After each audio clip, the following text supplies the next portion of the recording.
அடிப்படையில் உருவாக்கப்பட வேண்டும் என்பதுதான் பாரத பிரதமரிடத்தில் இந்த கடிதங்கள் வழங்கப்பட்டிருக்கிறது. இந்த கடிதத்தின் அடிப்படையில் வழங்க வேண்டும் என்பதுதான் நம்முடைய அவா. அதை முதலமைச்சர் அவர்களே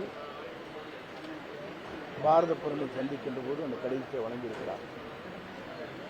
அதேபோல 4 எம்எல்ஏ விலகினதுக்கு சட்டப்பேரவை செயலாளர் விளக்கம் அளிக்கணும் அப்படின்னு சொல்லி சட்டப்பேரவை செயலாளரும் விளக்கம் அளிக்கணும் அப்படின்னு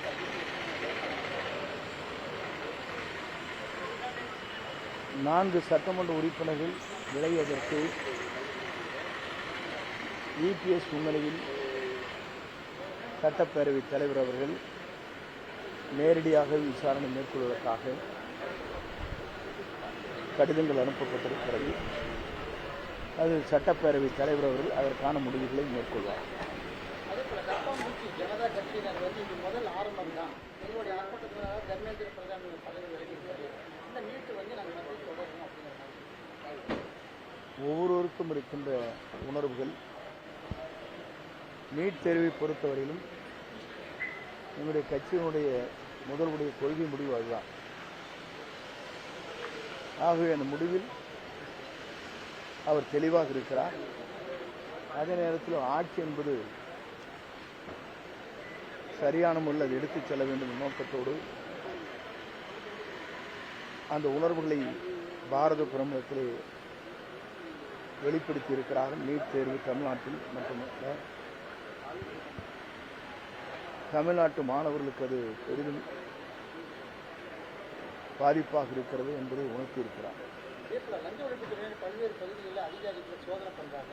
நாமக்கல்ல வருவாய்த்துறை அதிகாரிகள் எங்களுடைய மொபைலில் 5,000 10,000 வைக்க முடியல, உறவினர்கள் கூட எங்களுக்கு பணம் அனுப்ப முடியலன்னு சொல்லி ஒரு ஆர்ப்பாட்டம் பண்ணியிருக்காங்க. பொதுவாக ஒவ்வொரு துறையிலும் இருக்கின்றவர்களுக்கு ஒவ்வொரு குறைபாடுகள் இருக்கக்கூடும்.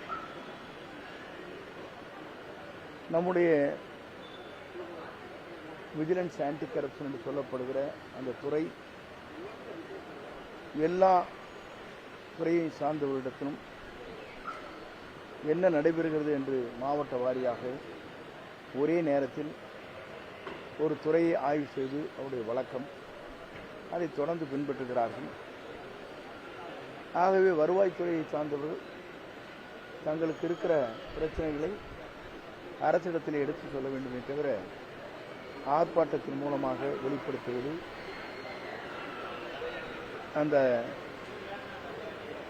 துறையின் செயலிடத்திலே அதை சொல்லியிருக்க வேண்டுமே தவிர வேறொன்றுமில்லை.